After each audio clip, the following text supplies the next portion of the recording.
Beau s'abonner, bien aimé na Trésor Tingi télévision. Beau s'abonner, ils allaient chaîne Yabana Nanzam. Ils allaient chaîne évangélique, chaîne chrétienne. C'est vraiment une chaîne chrétienne. Ils ont édifié Kondi Manabiso.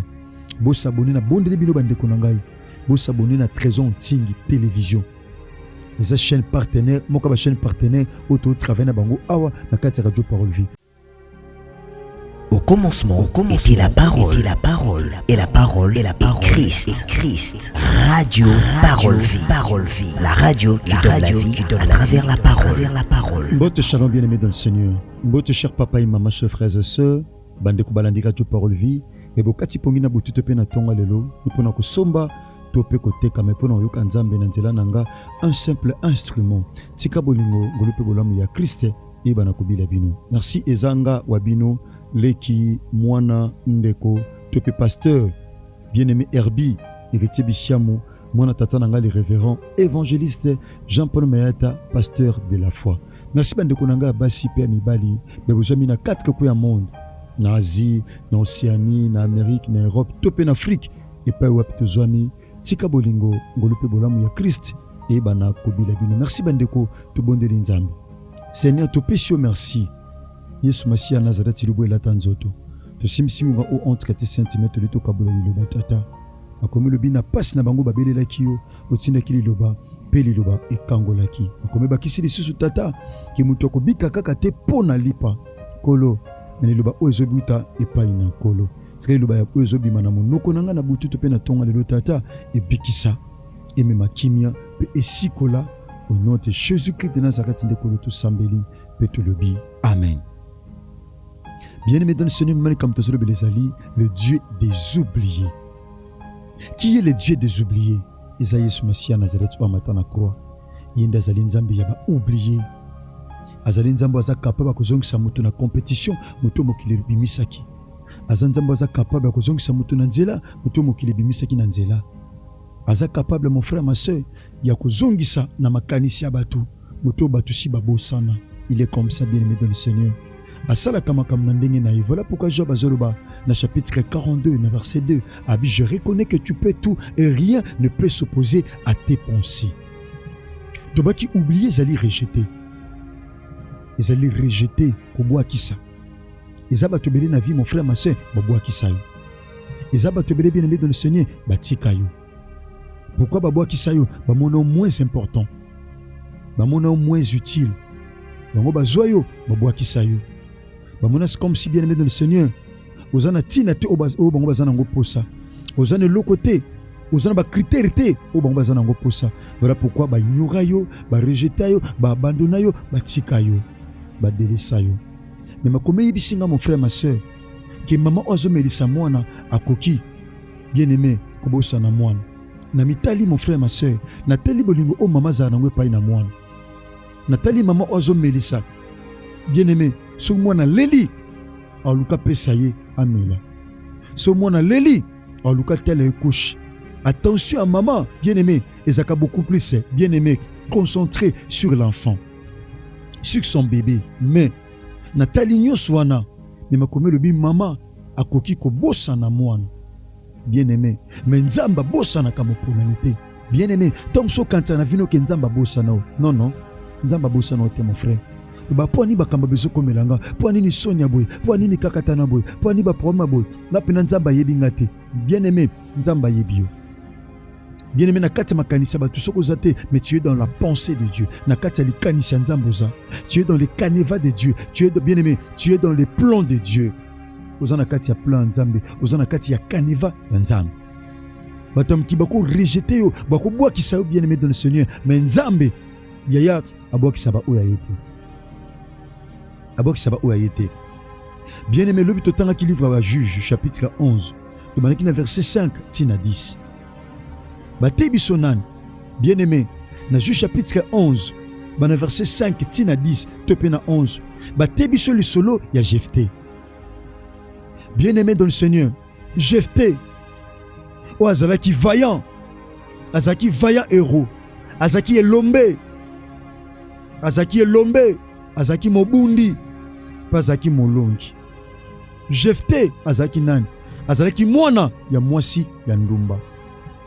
Azalaki mwana ya mwasi ya ndumba. Bien aimé, statut na ye, position na ye, epesaki nzela te akabula héritage na bano bazaki légitime. Il a été rejeté par rapport, bien aimé, ya position o azaki nango. Bano bazaki légitime. Bien aimé, bazaki na ba avantage na kati ya ndako to pe na famille. Papa pesaki plus valeur, apesa plus considération na bana o bazaki légitime. Mais Jephté azaki mwana ya mwasi ya ndumba. Mama na zaki prostituée. Bandeko ne balobi okoki te ko hériter na biso parce que ozali mwana ya mama mususu, parce que ozali mwana ya mwasi mususu, parce que ozali mwana ya mwasi ya ndumba. Bien aimé dans le Seigneur, ba Jephté ba rejeter ye, ba oublier ye, ba abandonner ye. Babi, tu peux pas hériter avec nous parce que tu es le fils de notre femme, de notre mère. Tu peux jamais bénéficier de cela avec nous. Nous sommes les fils légitimes. C'est nous qui devons bénéficier de cela. Bazu Jephté babwa kisiye. Pourquoi? Parce que position na ye et puis c'est nzelate akabule héritage na bandeko. Bien aimé dans le Seigneur, et que peut que zala kapo na yo. Bobutama mamé belé parfois, mais papa moko. Mais bana libumu susu yaya, babimas comme si bangonde faut bazan héritage, bangonde ba héritier. Bangonde ba héritier, bangonde bimbi mi bomengo. Bien aimé dans le Seigneur. Babis comme si bango lokola baza légitime, bango faut bazwa. Bien aimé, qui te dit que bano baza légitime na famille, bangonde bat babongaka na vie. Qui t'a dit cela? Jephté azaki mwana makangu. Azaki mwana mwasi ndumba. Bien aimé, position na ye, yaya, elongo lié ba valeur, elongo lié ba avantage, o sengeli azwa na kati ya famille, ba rejeter Jephté. Jephté azaki pe discussion te. Jephté azaki le côté. Bien aimé, akende na malembe, atikili bango na bomengo na bango, atikili bango na héritage na bango, atikili bango na avantage na bango. Jephté akei. Jephté akei. Eko la kapo na yo. Ba bimiso na ba droit o sengeli ozo. Ba bimiso na ba avantage o sengeli ozo. Bien aimé, ko cham no makasité. Ko cham no makasité. Jephté, bien aimé, Bible présentait le col vaillant héros, mais bien aimé dans le Seigneur. Atchaki mon côté, abunda qui pété. Bien aimé, garda qui silence. Agarda qui silence naïe mon frère, ma soeur. Jephté, bien aimé, famille est beau sanier, famille rejetée, pona ba héritage. Bien aimé, héritage est beau misarabato. Je connais des familles au batu ba bomana pour un héritage. Yana leki ba bomana pour un héritage. Bandeko, ba salana mabe pour un héritage. Ba msuba kota men bonganga. Yaya, ba msuba kota men bonganga pour un héritage. A bébisi bandeko msu ya tikali un héritage. Mon frère ma sœur ko wele le lokote. Ndeko nanga pegi tango aloba tango nyos. Aba wela na bango. Ba wela na bango. Eloko esila tena mukili bien aimé ba wela ngote. Kosoma ndaku esila nangote. Kosoma mutuka esila nangote. Kosala succès esila nangote. Bien aimé, ce qui nous a bongisi c'est la bongo et tika la bongo. Bien aimé dans le Seigneur. Mon frère, ma soeur, ba rejeter Jephté, boxi Jephté. Dabi yo okokite ko bénéficier na bo mengo ya tata na biso parce que oza mwasi. Oza mwana plutôt ya mwasi mususu. Jephté akei. Nzoka Jephté o ba rejeter, o ba bwakisi, o ba abandonner, o ba bosani. Yo wana zalaki élément important que Dieu voulait utiliser pour la victoire. Ekota na kati ya libota. Ekota na kati ya libota. Bien aimé, muto so bwaki sana, est-ce que yebi lobi na ye? Ndeko zo rejeté wana, est-ce que yebi lobi na ye? Yaya, kilota madofole la kisaka nzoto mutu, mais la kisaka venir à mutute. Bien aimé, mutalati kilote, tope pantalon madofolo lelo, au mona nzoto na ye, mon mona lobi na été. Kilote mutoko sa madofolo, mais le lobi teke nengalati la mama dofolo qui a venu na épée et aux alma dofolo loin de là. Loin de là, bien aimé dans le Seigneur. Jephté va rejeter. Pourquoi? Parce que mona ki lelo. Batu ba hôtel mingi lelo. Lelo zangi batu ba mono pamba. Nano zute batu ba mono pamba. Batu ba mono lokote, bien aimé. Talela nzambe. Yamoni David alobi, abi je lève mes yeux vers les montagnes, d'où me viendra le secours? Abi le secours me vient de l'Éternel qui a fait le ciel et la terre. Secours et où t'es pas une amoutute. Jephthé azaki sans secours. Bien-aimé dans le Seigneur. Jephthé batikiye akei akena mboka mususu. Akutana ba ninga obazaki ta mususu. Bien-aimé ndenge moko te na ye. Yaya akutana ba ninga nzoke pa akendaki. Bien-aimé akomaki mutu makasi. Jephthé pisika akendaki akomaki un homme fort, vaillant. Pourquoi? Parce que rejeté qui est bien-aimé. Il y a des fois nzamba ko permettre ba tuba bossa na yo pour le boko mamakasi. To mona ki lisola Joseph. Joseph soki et chanson abossa na qui était angabi na prison te na gloire. Abimaki na prison impact pe na gloire. Pourquoi? Parce que roi nda pesa ki ordre ba bimisai. Ba deux ba ozela wapi Joseph ango. Ah wapi ye. Joseph ango zandeni azamulayi, azamukuse, azamunene, azandengeni. Ba deux ba luka ba mona nani Joseph. Pourquoi? Parce que roi azaki na posa na ye yaya a rappelé ndoto oya lota ki pe abosana ki pe apesa explication na yango. Bien aimé Jephthé pe akendaki abundi akoye muta makasi. Makome lobi fils ya mon ba ko sala guerre ba moniti ba ko bundisa bien aimé Israël ba ko combattre ba ko sala guerre bien aimé dans le Seigneur Israël batali babi jara bitumboyo toko bundango te. Alléluia. Bien aimé bitumbo biso comme na vie oko bundango te yaya mo sala sembla. Lucas Jephthé. Mon frère, Lucas Jephthé famille na bino. Papa, Lucas Jephthé ko ka sonité. Lucas muninga na obwa kisa. Akozala nzela o nzamba ko lekela pa salobola. Bato musu na vie ba lokola ba Jephthé okobwa kisete. Ba ninga musu na vie ba lokola ba Jephthé. Bandoko musu na vie ba lokola ba Jephthé. Soko rejeté yom tolela. Soko bwa kisiye yom tolela. Jephthé ça qui na problème te. Mais Israël a commis un problème. Ben ko sale guerre pa ba fils d'Amon. Tombe ko bundisa. Ba fils d'Amon ben ko bundisa Israël. Ba paka ba fandi. Ba bi degré bitumba oyo. Dimension bitumba oyo. Toko bundate. Bino boza bana nda kuboko bundate. Il faut muto akola na bitumba. Ye muto abunda. To Lucas Jephthé. Jephthé to bundela biso bitumbo. Yaya, Zaba pambola nde onanga Jonathan Yanfou. Abi via ba Jephthé, jamais ça la facile. Via ba Jephthé, faut vivre ba humiliation. Bien aimé musala nzambe koza musala nzambe za pasi. Obika ba humiliation mususu. Oba tubako loba, oba tubako sala likolo na yo. O sala nini, fondima. Être un serviteur de Dieu, ezali ko accepter bitumana ba humiliation. Nde tata nanga Japon mata mesana ko loba. Toke na totaliser 10 ans. On va mettre à 7 ans 10 ans auto qui ont totalisé le 6 novembre. Et ça 10 ans bitumba, il y a des kakatano, il y a un empoisonnement, il y a une fausse accusation. Il y a un autre vivre. Christ ça le baki ango. Batono so bako linga batambula pieuse manangai, ba ozala tango no so persécuté. Ba ozala tango no so persécuté. Bien-aimé, c'est écrit dans la parole de Dieu. Bien-aimé Jephthé, baki ko lukaye. Na baki luka Jephthé, ezaki ba ancien.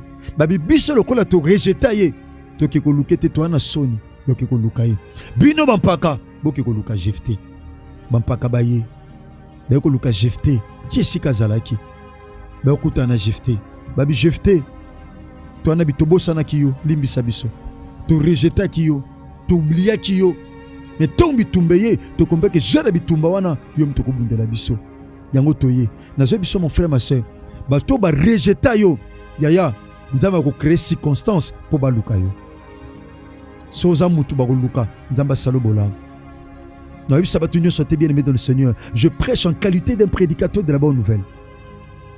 Bien aimé dans le Seigneur, c'est fort possible na buta lelo nzamba simba makanisa batu po baluka yo yo obabwa kisa Jephthé ba kipayete mais tant bitumbeye baye babi Jephthé yaka obundela biso ozala chef na biso yaya mama nzambe za ndenge nzambe shanga tombola mutu bien aimé dans le Seigneur asaka makamna ndenge na ye batu bamo bazo proposer bazo Jephthé ba chef babitala yako bundela biso. Soko longi bitumbo ozala chef na biso. Jephté bisi bango est-ce que makambolu be solo habitala bampaka balobi soko bundeli biso ka bitumbo eko longi yo mto koma chef. Ni ne sala ki baluka Jephté parce que bakoma ki na problème. Problème wana muto résoudre ngo kaka Jephté. Jephté mtazaki na clé ya victoire ya bitumba. Oh fils d'Amon aiko sala na Israël. Mtazaki na clé ya victoire, c'était Jephté. Jephté zaki muto était sengela ki ba négliger. Babi yaka Jephté. Bundela biso bitumba oh comme chef. Ah. Bien-aimé dans le Seigneur. Oh comme chef. Jephté lobi ah. Est-ce que bobengana ki ngai te na ndoka tata nanga?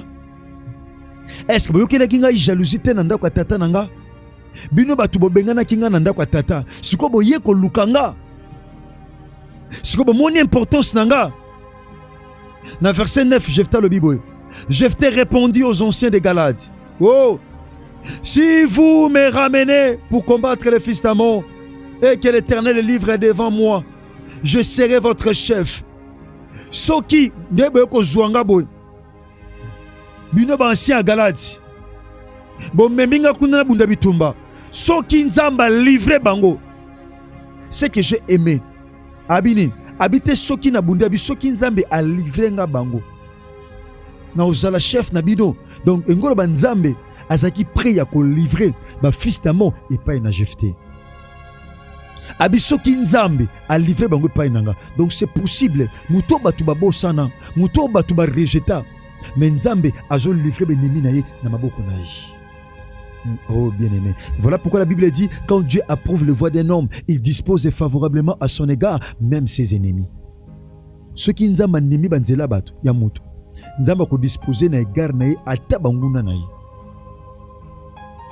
Abi soki na gagné, ceux qui nzamba livré bango na maboko na ngai. Non la chef na bino. Bien-aimé, verset suivant. Les anciens des Galades dirent à Jephté: que l'Éternel nous attende et qu'il juge si nous ne faisons pas ce que tu dis. Nesaki Jephté qui na bango. Jephté comme chef. Muto babwa kisa. Bien-aimé dans le Seigneur, ayeko comme chef ya bato babwa kai. Nzamba na ninga sala makam. Moni bato babwa ki sol lelo. C'est possible lobby. Bien-aimé dans le Seigneur. Yaya okoma likolo na bango. Moni mabelo to nyataka. Tant to kufa bakunda biso, mabelende ekoma komate la biso. Bien-aimé dans le Seigneur. Et loko zo nyoko la lelo. Loko zo sakanela lelo. Lobi ekokipe ko sakanela o. Lobi ekokipe ko nyoko la yo. Na zo biso mon frère ma sœur. Muto zo mona pamba lelo. Lobi akoyipe ko koma chef na yo. Nzamba ba nenga bila sala makam na ye. Muto zo mona moins important lelo. C'est possible lobi akoma pe mutu na miso abato. Jephté babo ki saki ba mona ki pamba, ba mona ki sans valeur. Nzoko o babo ki sana yende chef à lobi. Bien-aimé ko négliger mututé. Bien-aimé, ne néglige personne. Car tu ne sais pas par qui passera ta bénédiction. Parfois, Dieu fait passer notre bénédiction par les personnes que nous négligeons. Nabandeli, Dieu fait passer parfois notre bénédiction par les personnes que nous négligeons. Tom su nzamba l'exerali pamboli na biso et pas na batu. O tom su to mona pam. Nzambe pas koti biloko na Samarie, ko la nsama prophétie. Bien-aimé, il y a Élisée. Élisée parce qu'il prophétie liboso. Il y a ville, il y a porte. Abaki lobi na Samarie, biloko ekoto. Mais pour Nzambe, à côté de biloko na Samarie, il a fallu Nzambe a utilisé le preux. Oh, bien-aimé dans le Seigneur. Le preux bazaki bis à quarantaine. Le preux, bien-aimé dans le Seigneur. Oh bazaki na ba oubliette. Le preux, oh bazaki rejeté. Ce sont les personnes faibles que Dieu avait utilisées, bien-aimé dans le Seigneur, pour que biloko ekoto na kati Samarie. Tu veux dire solo na malam. Tu continues le bien-aimé dans le Seigneur. Tu commis pratiquement la souka. Tika ngolu bolingo pe bolam ya Christ bila bino soki Christ amzongilité. Tu kutani bongo lobby na numéro sika. Numéro contact des plus t 43 89 58 45 10 à 35. Bien-aimé beau s'abonner. Bien-aimé na Trésor Tingi télévision. Beau s'abonner et aller chaîne Yabana Nanzam. Ils allaient chaîne évangélique, chaîne chrétienne. C'est vraiment une chaîne chrétienne. Ils ont édifié qu'on dit manabiso. Beau s'abonner na bonne bino bande konangai. Beau s'abonner na Trésor Tingi télévision. les chaînes partenaires moko ba chaîne partenaire auto travailler na bango awa na kati radio Parole Vie to futa bandeko e lokote pendant que vous s'abonner pe botala bango bien aimé ya so ba jata matériel ba bundi ya YouTube futi bango quelque chose ba jata matériel ya ils ont la bosuni ngai ndeko na bino RB donc so bo s'abonner na trésor tingi télévision ya ko la bosuni parce que baza ba leki baza bana tatanga Jean-Paul Mayata pasteur de la foi oyo baza na c'est bien aimé de le Seigneur bazo kamba lokola baleki na kata musala nzambe bo s'abonner na trésor tingi télévision ezali chaîne ya bana na nzambe tokomi pratiquement na suka tika bolingo bolepe bolam ya Christ so Christ amezongelité tokotani bongo lobi na numéro sika merci que Jésus-Christ de Nazareth vous bénisse merci tokotani lobi na le sambo merci. Au commencement était la parole, et la parole est Christ. Radio Parole Vie, la radio qui donne la vie à travers la parole.